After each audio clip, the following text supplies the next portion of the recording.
while he was explaining it. Wes, they're thinking about Dragon Ball and cock. My two favorite things.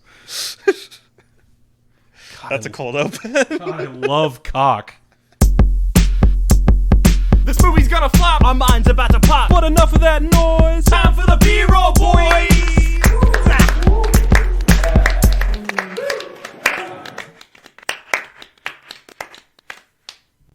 Welcome back to another esoteric episode of B-Roll Boys. This week we watched 2018's A Wrinkle in Time, directed by Ava DuVernay. I'm your host, Justin, and I'm joined by Harlan. Take an interest. Wait, no. Fuck. Hi. Wrong movie. And Wes. I'm a lesser man now. Wait, is it? I thought it was Duvarney. DuVernay. Duvernay. DuVernay. It's very refined. I see. What's up, Ripley? We got a special guest. Ripley's here. Yeah, just here in the background. Yeah. If you hear anything struggling to breathe, it's Justin's dog. Yeah, I have a pug, and she's not good at anything. She made the movie better, though. She True. did. She was cute the whole time. Yeah. But yeah, so Wrinkle in Time. So this is, I guess most people would know this as the adaptation of that one kid's book I didn't read starring Oprah. Was it an Oprah book? I don't think so. No. I will say I don't think John Oprah was in this. I read the book when I was in 4th grade. It's like a year ago. Yeah, like I said a little bit on the last episode, what's cool about this book is it deals with like really interesting stuff for kids of that age to like think of as like, you know, concepts like time travel and shit. And quantum mechanics. Yes, science words like quantum. Did they say singularity at any point? I don't think so. Because that's They another did like say, sciencey mumbo at jumbo any word. points, I see what you did there, you fucking nerd. They did say quantum for sure though. But yeah, I read the book. I don't really remember anything about The shortest it. distance between 2 points is a line. I will say, Do the pieces. they fit. don't even explain why it's called A Wrinkle in Time in this movie, unless I missed Because it. Did there's they? not really time travel. Well, it's Well, not. yeah. Well, that's why it's called that in the book. Is that like they explain like if you like fold like a blanket, and then like move across the blanket, if that's the flow of time, and then you move across the fold, that's the wrinkle in time. It's That's just- interstellar it's for like babies. a time skip. That's just a wormhole. Yeah, it's like a time skip. Like, Yeah, so but they're the, like the pissed. target audience is like 8. Yeah, so that's So fine. That's they're fine. not fucking like turbo dorks yet that know what wormholes are. Yeah. I was saying, I watched that new Black Hole Stephen Hawking documentary that just came out like yesterday, and yeah, this doesn't hold up. This isn't very I'm scientific. sure that's what The they're brand going new for. Stephen Hawking documentary that came out. It was filmed in 2017. I was about to say that dude's dead, Yeah, I know. like long dead. Like Yeah. 3 years dead. Yeah. Like he died during the filming of the documentary. Oh, Yeah, it's very sad. that sucks. And a way to make light of it. Unbelievable. So A Wrinkle in Time. yeah. R.I.P. Stephen Hawking. Yeah. You were the real one. Eddie Redmayne keeps your memory alive. Oh God. Um, I never actually saw Theory of Everything. yeah. But So what's this movie about? A That's a Wrinkle great- in Time. that's a great question. I thought a setup for, and Yep. you guys don't know this, I thought that a good setup for this would be for us to try to piece together the plot without looking at our phones from memory. Okay. Holy fuck. No, I got this. Picture a really high budget Neil Breen movie. I don't think it's that bad. It's very full of itself. It reminds And, me of like, Jupiter Ascending. It assists upon itself. Yeah, it's very full of itself, and like I don't know, the plot's just really like. I mean, it's basically like they're looking for their dad across time and space. But Yeah, like he went to but, the like, cigarette store. But the The specifics. cigarette station. The space specifics of like what they're doing and who they're talking to during that journey, I could not explain to you. Like at one point, they stop and meet Zach Galifianakis, and his character's name is Happy Medium. Wait a second, let me explain. Yeah. They are it's a little girl named Meg and her little brother named Charles Wallace. And holy fuck, are you going to hear that name? They never abbreviate it. They never shorten it in any way. Every single time, even in a crisis situation when they're looking for him, it's Charles Wallace! Charles Wallace! It is the most annoying fucking thing. And yeah, This if kid's it's little not clear, Anakin. If it's not clear, like it's one of those like 2 first name situations. Like his full name is Charles Wallace Murray. But yeah, they don't shorten it. They don't call him Chuck or Wally, anything Chuck or Wally. Or Chuck Dubs. nothing.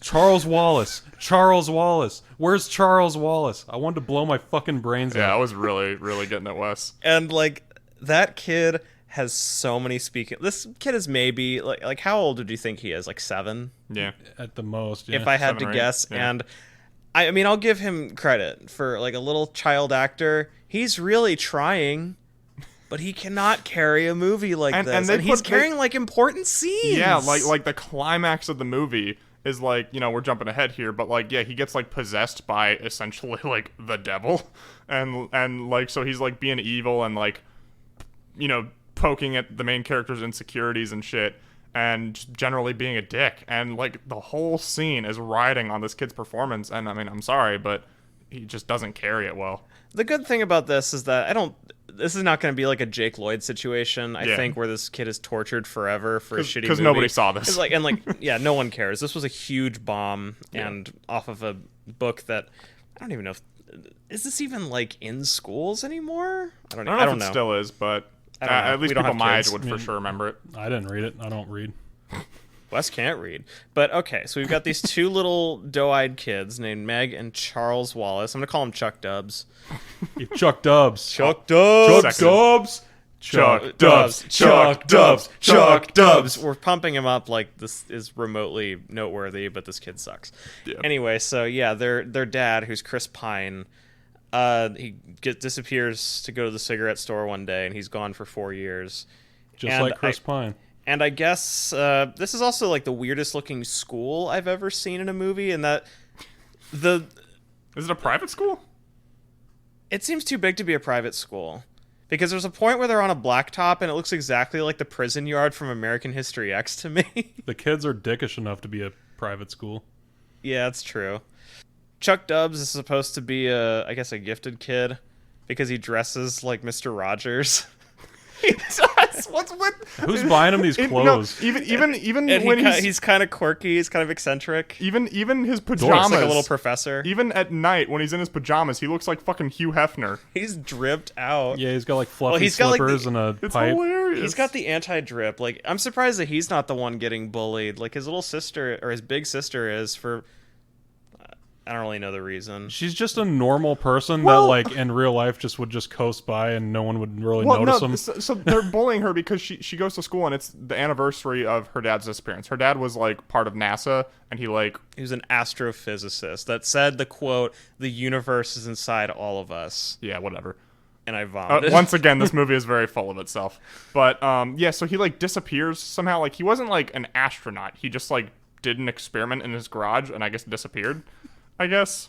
And for some reason that became like very famous like news. It wasn't just treated as like, you know, like an unsolved like murder or something like that or whatever. Yeah, it's but not like he disappeared on an actual mission. He was just doing like a... something in He his was like garage. doing like a YouTube video. Literally like He in his just- he garage. just- Not he's even vlogging and he like at headed like a out. NASA facility. He's just in his garage, disappeared one day, and like for some reason it's like everybody knows about it. Hey, that's what you gotta do in COVID times, man. You think these astrophysicists didn't have work at home setups You got a point. for NASA?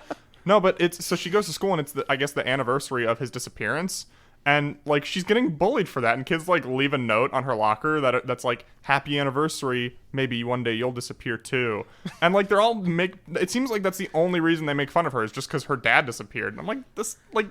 Fuck you. Kids aren't like that. Like, they wouldn't make fun of you just because your dad disappeared when he was a fucking I astrophysicist. disagree. I think they totally would make fun of that. I mean, I guess Maybe like, not to that degree. it's kind though. of implying that I guess they're the making way, fun of her yeah. because like she doesn't look like the rest of these preppy girls. Like it's a black girl, so her hair is like all curly, and it's implied because later there's like this quote unquote perfect version of her that shows up where she doesn't dress like a grunge singer and she's got like straightened hair. Yeah. I was like, oh, okay, I guess fair enough. But yeah, so they pick on this girl, but that doesn't.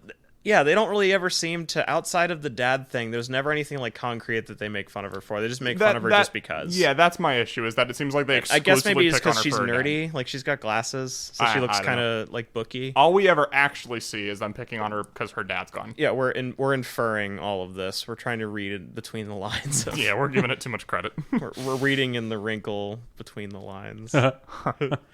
But so yeah, they miss their dad and they meet this other little dopey kid named Calvin who looks, I don't know, he looks like a young Peter Parker to me. He's kind like of. he's like 13 years old, I'd say, something like that, and his voice sounds like he's 30.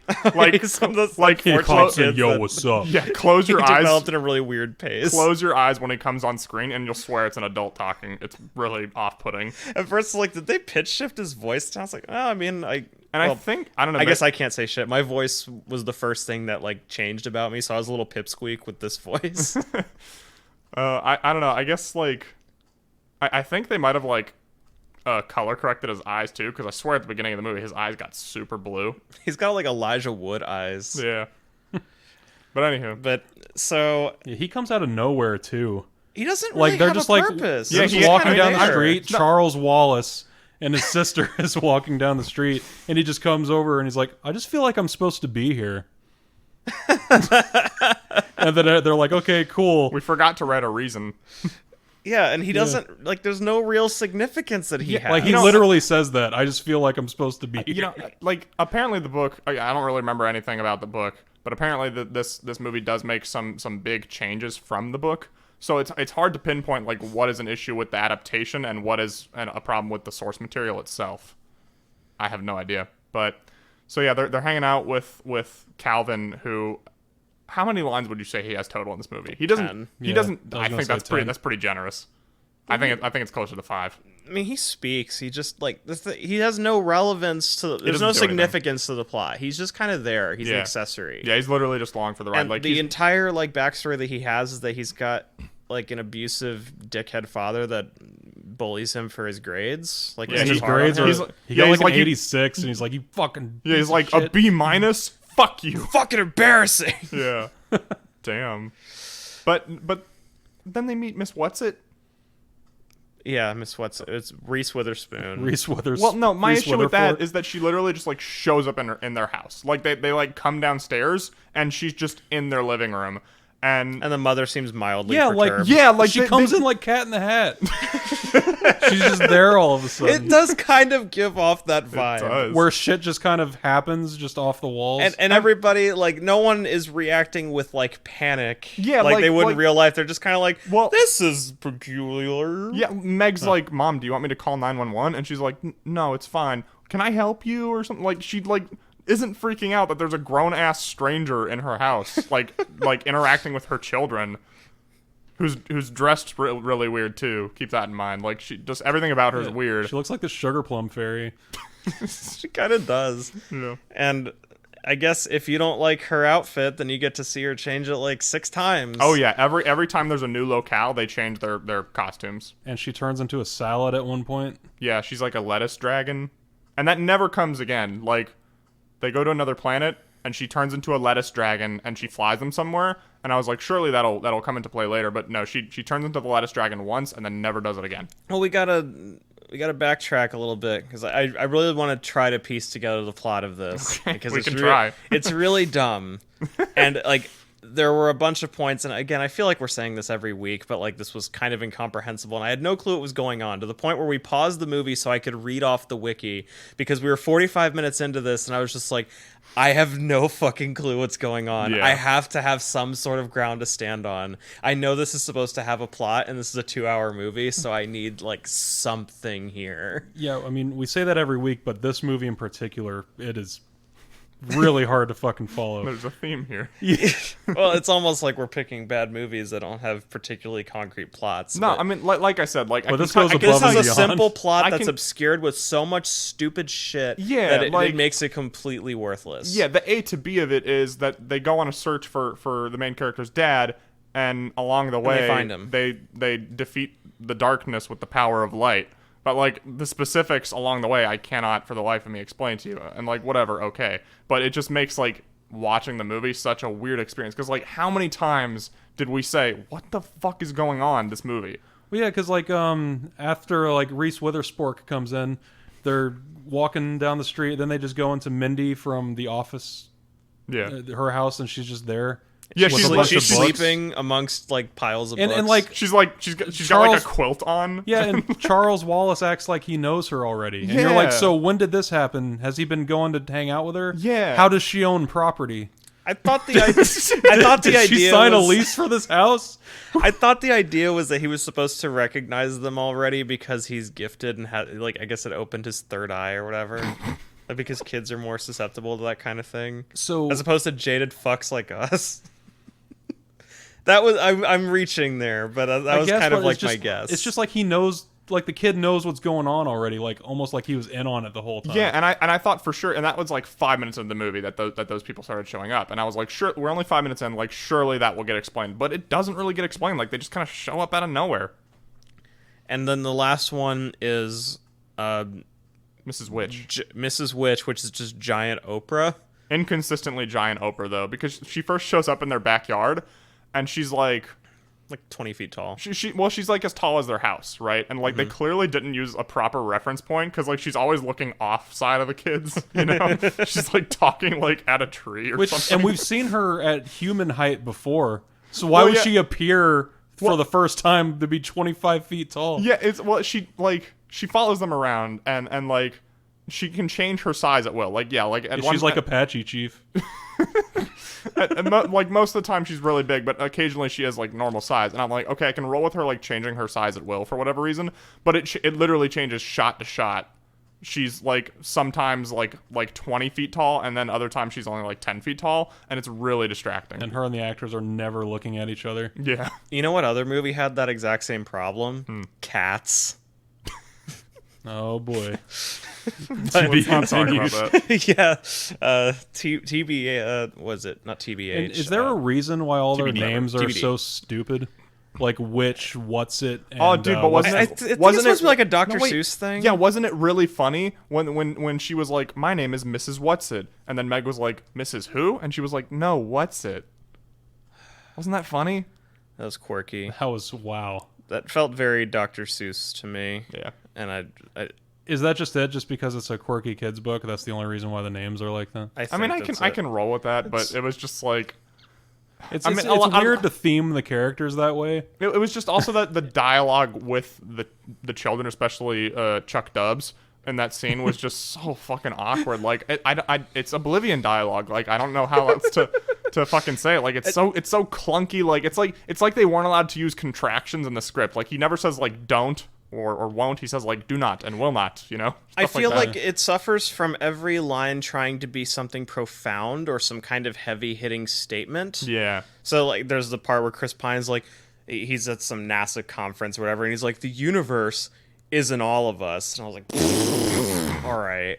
And every line just seems to be like that, because when you boil it down, this is a fairly simple story, but it's obscured with so much bullshit. It's mostly because of the dialogue, because one line to the next doesn't seem to have any relevance with itself. Yeah, it's like So, all trailer lines.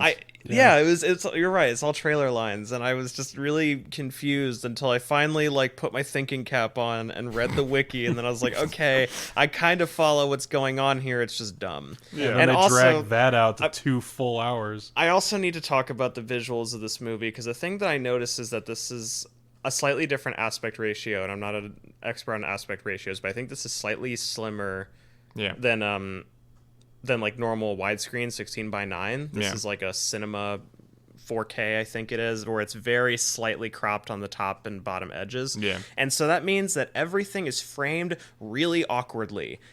Like a face will occupy a good 2/3 of the frame. There's so many close-ups in this movie, and it's really uncomfortable, especially with these children. Like with Chuck Dubs, where it's like you see his little Yeah, you can like see up his nose. all and of his shit, teeth, like half constantly. his teeth are gone because he's a little kid, so you see like his awkward looking adult teeth, but I get to see it at this really weird, uncomfortably close angle for half the time. The same thing with Oprah, and it's like a slightly upward angle, and like the bottom of the frame is his chin and the top is his eyebrows. Like it's so like, close. It's really weird. It's really claustrophobic. It's really weird, and I don't like it. And another thing that I was really like, this constantly threw me off, is that so there's for non-nerdy people that get sunlight out there, there's a term in film called depth of field. It's basically how much of the frame is in focus at any given time.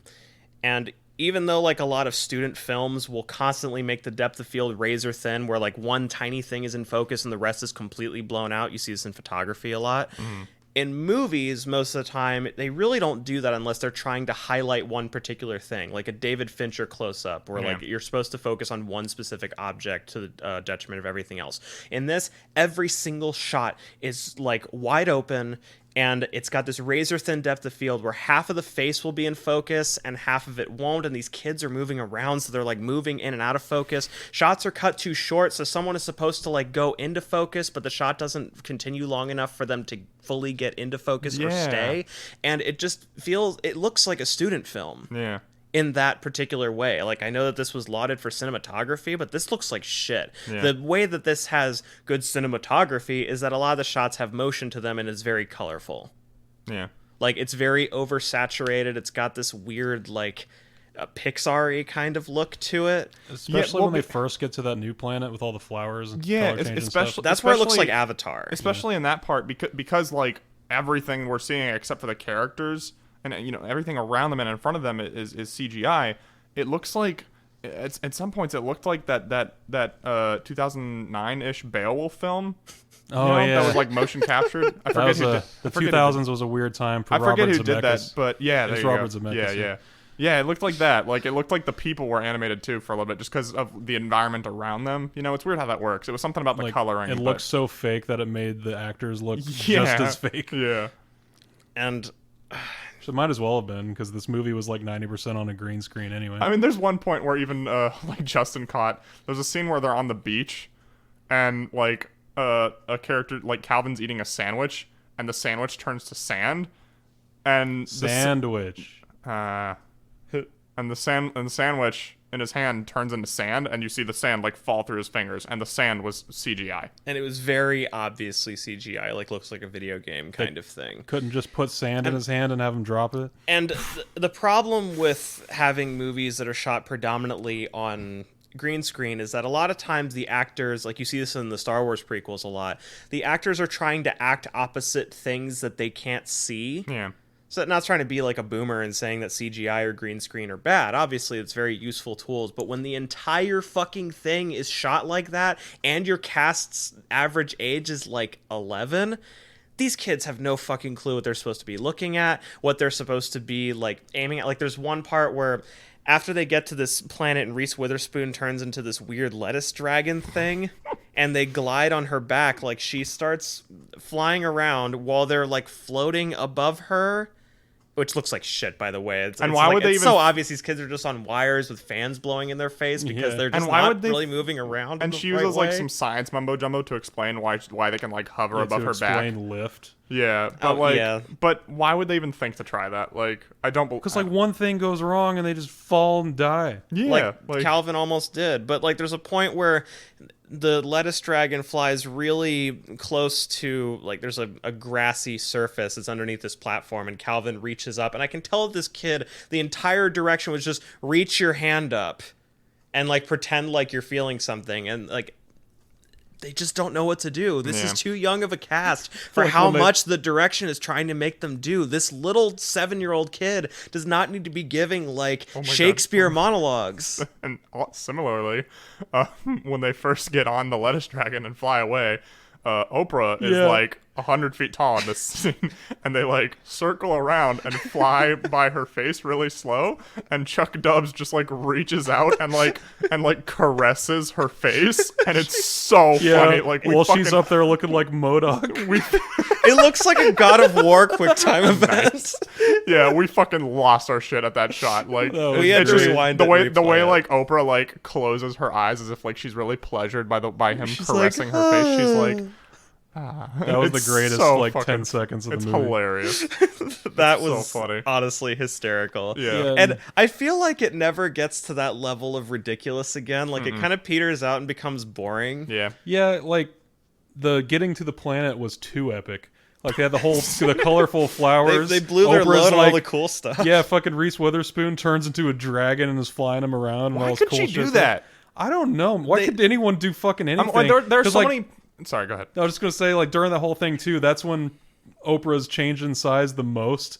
Like one shot she's like human size, the other shot she's like as tall as a mountain. It's just all over the fucking place. Yeah, and there are a lot of scenes where like they're like in a place, and then they like just turn around and then they're in a different place, and I'm like, why? Why are you in a There's different no place? consistency in between scenes. It's kind of like they're edited by completely different teams of people with no continuity or communication with each So other. you're saying they did the same thing that Suicide Squad did? That wouldn't surprise me. Yes. That wouldn't surprise It me at actually all. reminds me a lot of Spy Kids in that way. Speaking of Spy Kids, Michael Pena is in this, and he. Is Michael Pena in Spy Kids?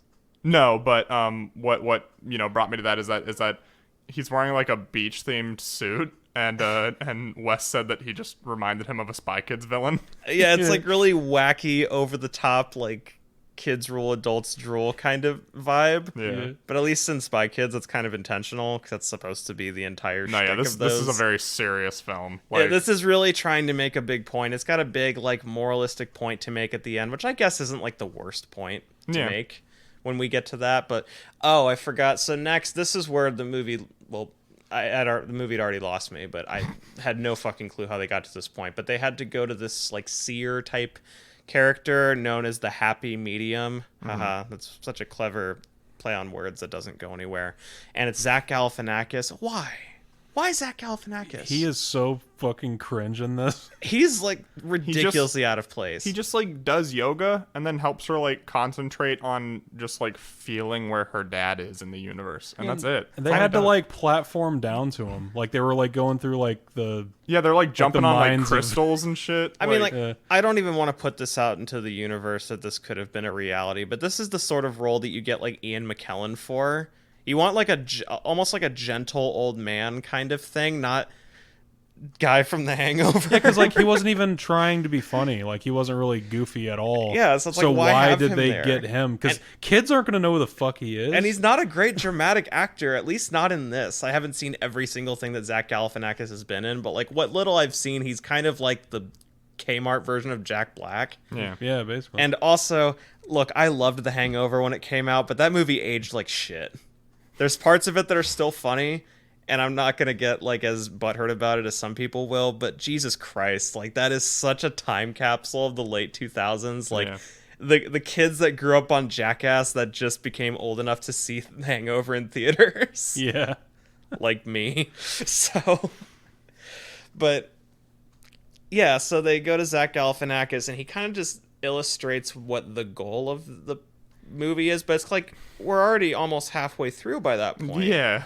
And the entire thing is like, okay, well, there's this one planet, which I can't even remember the fucking name of. It's some like Camazotz. Camazotz, Yeah. I think. Camazotz. Well, Yeah, 'cause here- I kept thinking of Camelot. Well, I'm sorry if we can back up a little bit because they're Yeah. flying on the lettuce dragon and they Sure. see like this like it looks like Galeem from Smash Ultimate. You know, it's just like a dark gaseous form, and they're like, "What is that?" And Oprah says, "It's Camazotz." And then like 5 seconds later, she's like, "It is only known as the It," and I'm like, "You just said it's Camazotz." And so we I had guess to- she meant that's where it is because we found out later that, like they refer to that as like a planet. I guess, but Camazotz it was is really the confusing. location, but the energy, the negative energy, which is basically just like a giant squid monster thing. Like it kind of it looks like the monsters from Edge of Tomorrow a little Yeah, bit, like yeah. those aliens, the tentacle things, and that conglomerate of negative energy. Yeah, that's how it is. It's the source of all negativity in the universe. Is known as the It. And it's that's really what causes stupid. depression on Earth and hostility. Yeah, it's Its tendrils reach through space to Earth. it's really fucking dumb. Yeah. Yeah. And so that's their whole goal is they find out that's where Chris Pine Pine is. I don't know how he got there, but Wait, they don't explain that. Once they find him, they're like, "How'd you get here? How'd you get trapped here? Who trapped you here?" No questions are answered. Yeah. Like, at Yeah, all. I had no clue. Like I was barely Couldn't tell you. hanging on by Yeah. the end of this. I had to catch myself up when we were about halfway through, like on the wiki, and after that we were just free balling it the whole time. We went in completely dry. Yeah. And so then the three misses, Oprah, the what's her fuck from The Office, and Reese Witherspoon, they're like, all right, well, we've been able to teleport you around up until this point, but we can't teleport you up there to Camazotz, whatever. They call it tessering, by the way. Yeah, we can't test you there because that place is made of darkness, and since we are made of light, we can't go to where there's not light. So Jesus Christ. you're fucked. And so full of and the itself. idea, what their plan then was, okay, we are going to tester you back to Earth so we can regroup and you can talk to your parents about it, and then we're going to bring you back so you can find your dad. And then Meg's like, no. And then they get tested somewhere else. They get tested into like it looks like a wheat field, and I thought it looked like that one scene in Gladiator. And then I guess it's like these manifestations of the misses because they're different now, and they were saying, oh, your will overpowered our Tesser ability, and it tested you here. And I don't know where they're supposed to be or how they get to Camelazad or whatever the fuck. Yeah, because eventually they're just there, and I'm Because like, wait, they couldn't go there before, but now they're there. Yeah, so they get into that field, and then the misses are like, we're gonna give you some gifts. And then they only actually they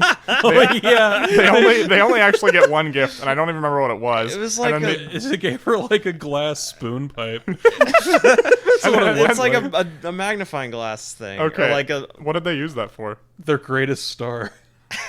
and then the other two gifts are literally just shitty advice. Like she's like, I give you the gift of your faults. Yeah, because you suck. They basically looked at Oprah like, gifts? I don't fucking have a gift. Like, yeah, your fault. You didn't tell me. I'm you giving suck. you the gift of your faults, and then Oprah's like, I'm giving you the gift of don't split up. Yeah, she And said. it's like, well, no fucking she shit, says, dude. I'm giving you the gift of my command. Don't get separated. And the funny thing That's is what they she do get says. separated and they still win. It's Yeah, like that's it's true. like So it's like it's like it's Oprah all said. piss in the wind. It's like Oprah said she had gifts for them, and they were like, dude, we set a $10 limit.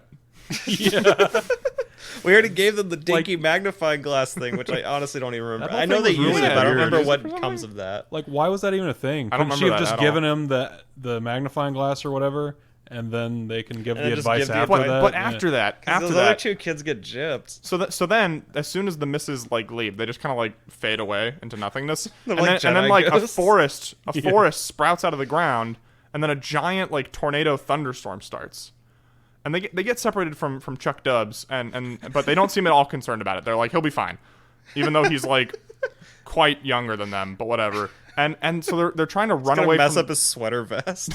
they're trying to run away from the storm on foot, and the storm roars. It roars and it's like a lightning tornado. It XG roars. It's like a lightning tornado, and it goes roar. You think they layered in some like wild boar sound effects in there?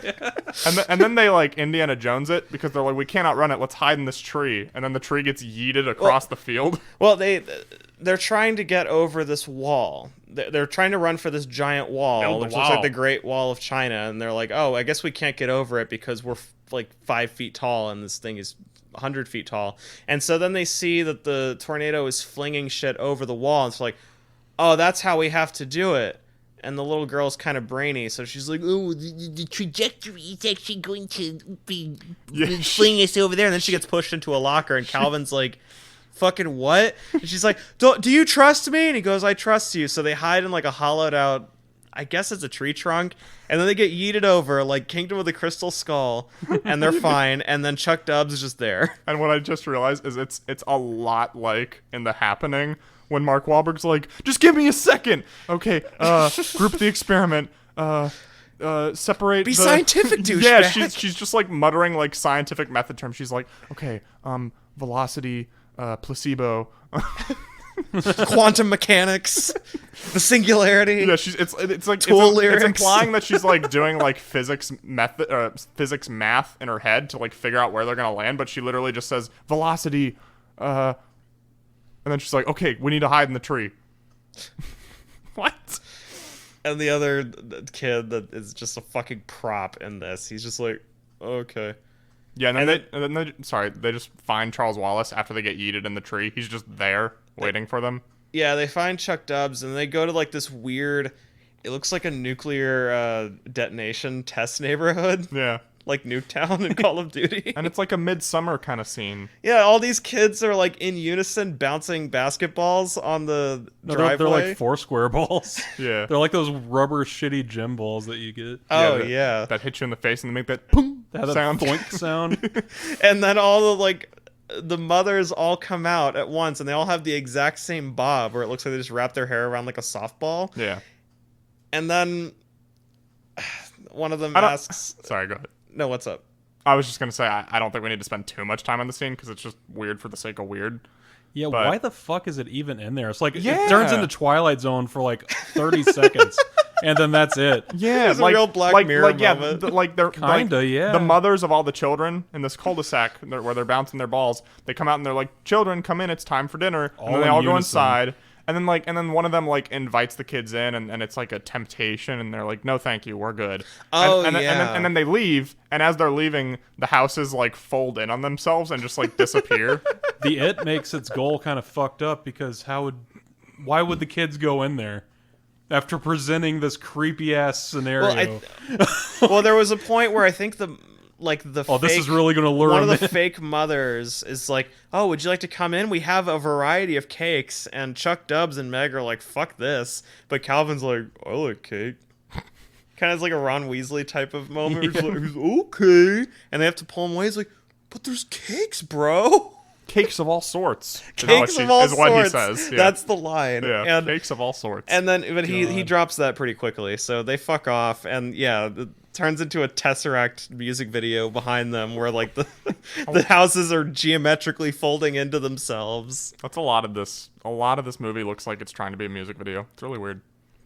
And that's another thing, like another theme of like shitty movies we watched. Like 4 times throughout this movie, there was like a montage with a pop song behind it. Oh, yeah, I can't so believe we many- didn't talk about that. Yeah, They were really pushing that soundtrack. like one of them, It's so out of place. the most out of place one was when Reese Witherspoon was like giving the main girl a vision, and then it just had a pop song playing behind the vision. I thought that was fucking weird. Yeah, Well, like and while also- while Zach Galifianakis is talking, they're singing. I never understand why these fucking stupid movies always want to have like songs with lyrics, popular songs with lyrics over dialogue scenes. and it's also in the scene when they arrive to the beach, because I think it's right after they leave the cul-de-sac, they get to the beach where Michael Pena is. Yeah. And it plays like a really That's another Temptation thing. or yeah, and whatever. it plays like a really upbeat pop song. And like you'd think they'd want to show me like some spectacle to go with that upbeat song, but it's literally just like a giant group of people like huddled really closely on a beach. But like It looks like it's spring break. yeah, but it's not showing me like, you know, like the sunset on the water or anything. Like it's just showing me people on a beach, and I'm like, why is this music with this? Like there's nothing. It shows you like a million people just like huddled together, and it looks like Yeah. Bonnaroo. Yeah, like how is this visually stimulating? Like what? I have no clue what they were trying to go for here, because yeah, it just doesn't make any sense, and all of the pop songs are really out of place. I mean, not that I can count on one hand the amount of times that I've enjoyed like pop songs or like some sort of contemporary music in movies. Like, I guess I like it enough when Wolf of Wall Street does it, even though like there's a couple times where that's kind of out of place there too, like when Everlong by Foo Fighters plays. Oh yeah. But like, it's Scorsese, so he gets a pass. But this is not Scorsese, so it does not get a pass. Are you sure? I couldn't tell. Don't even say that. I can't even joke. I'm sorry. You can't compare this to like The Departed or Wolf of Wall Street. But anyway, so yeah, we've got Michael Pena, and then Chuck Dubs is just enamored with him from the get-go, and then it's just very clear that Michael Pena like kind of possesses Chuck Dubs. So then that's when this little kid is giving like his James Bond villain speeches. He becomes a giant prick. Yeah. Yeah, they go into this yet again very abstract and music video looking set where it kind of looks like, if the 3 people listening to this are familiar with the album Altered State by Tesseract, it looks like that album cover where it's just like a globe of dots. Yeah.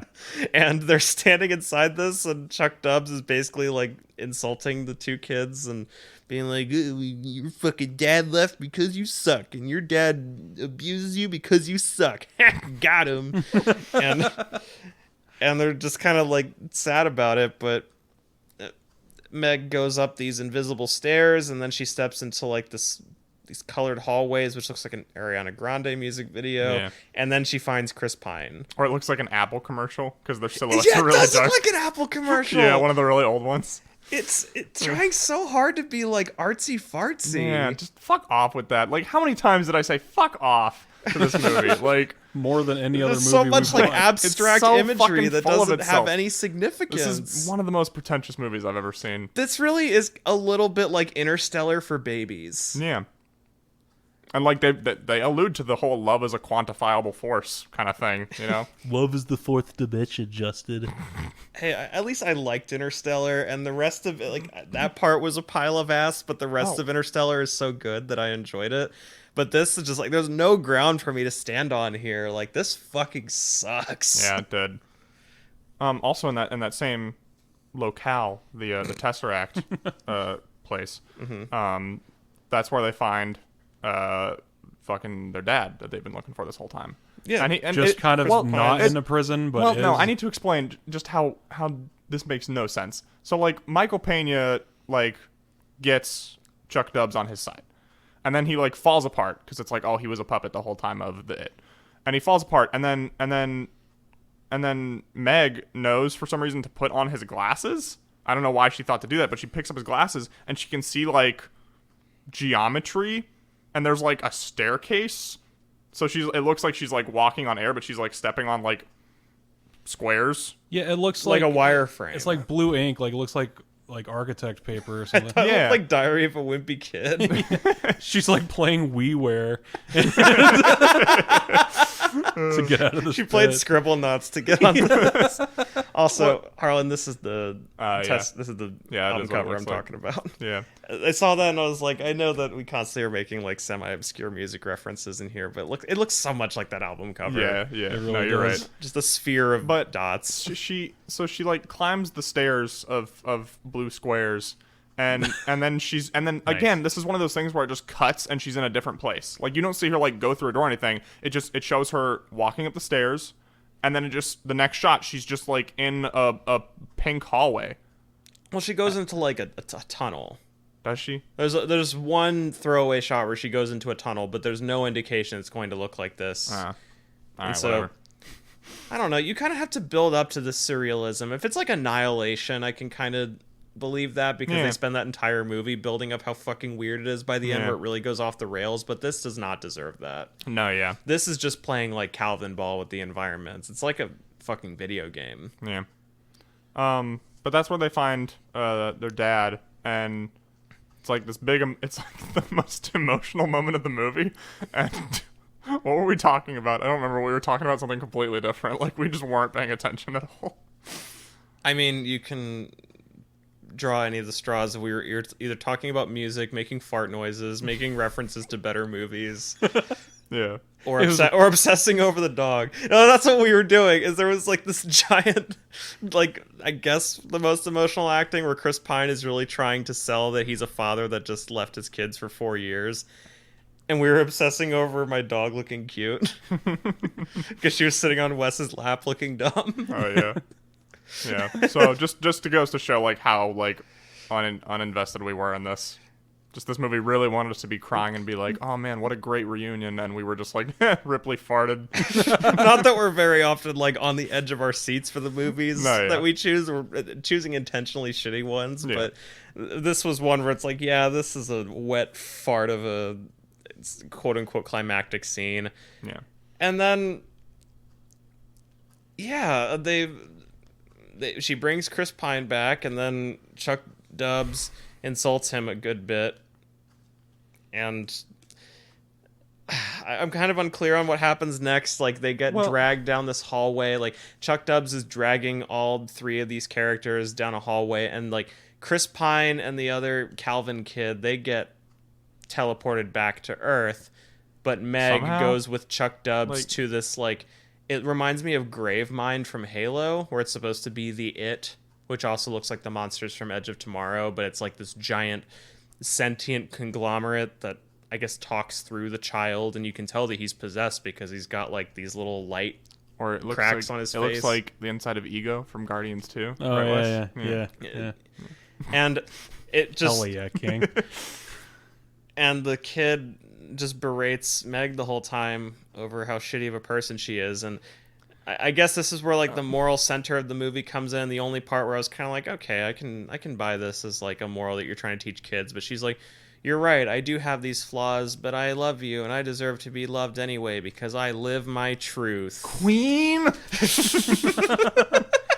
right, Queen, go off. And we were like, okay. And then the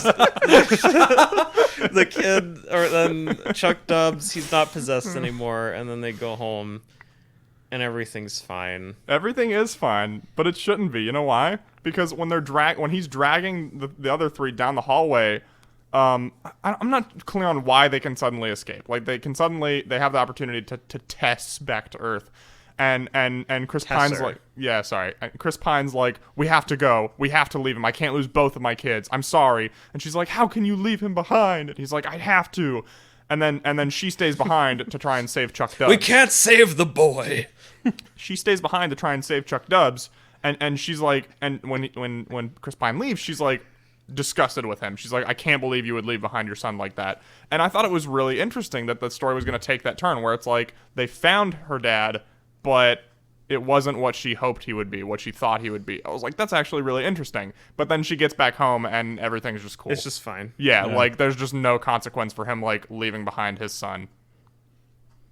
Yeah. Nope, that just goes nowhere. In between these parts, they're reunited with the misses, and they go through some more like music video trippy Tool visuals. And then they're back home and everything is cool and it works out exactly how you'd think it would. Big happy family again. And that's the end. He was gone for 4 years, and that's cool. He doesn't seem to know that it's been 4 years when he sees her. She was like, how, you left me for 4 years. And he was like, no, that's impossible. And I'm like, can you not tell just by looking at her that she's 4 years older? It's like, yeah, that she's not like 8 anymore. Yeah. She's clearly at least taller. Who was feeding him? Who was giving him water? Well, it seems like, I guess from his perspective, maybe he's only been there a few days. Or he's lost track of time because there's a wrinkle in it. I don't know. But yeah, that's the story. And then... all about how their life got... flip de blip, turn de blip, side down. So, what's a good thing? They want to rate it first? Doesn't matter. Yeah, let's rate it. I give it a 3. I'm gonna say 2. It was a stinkle in time. 2.